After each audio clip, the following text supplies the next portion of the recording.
পুরনো ঢাকার প্রতিটি অলিগলিতে ছড়িয়ে ছিটিয়ে আছে ইতিহাসের নানান অধ্যয়ন। এখানে প্রতিটি ভবনের সাথে মিশে আছে একটি করে ইতিহাসের গল্প। তেমনি একটি ভবন বুড়িগঙ্গা নদীর পাড়ে লালকুঠি বা নর্থ ব্রুক হল। দর্শক, যেখানে আজ আমি আপনাদেরকে নিয়ে যাচ্ছি।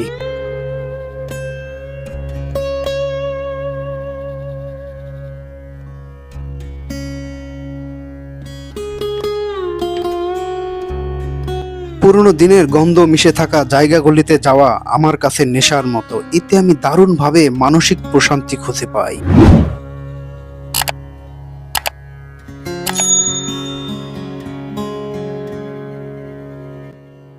লালকুঠিতে যাওয়ার জন্য ঢাকার যে কোনো স্থান থেকে আপনাকে শুরুতেই আসতে হবে সদরঘাটে।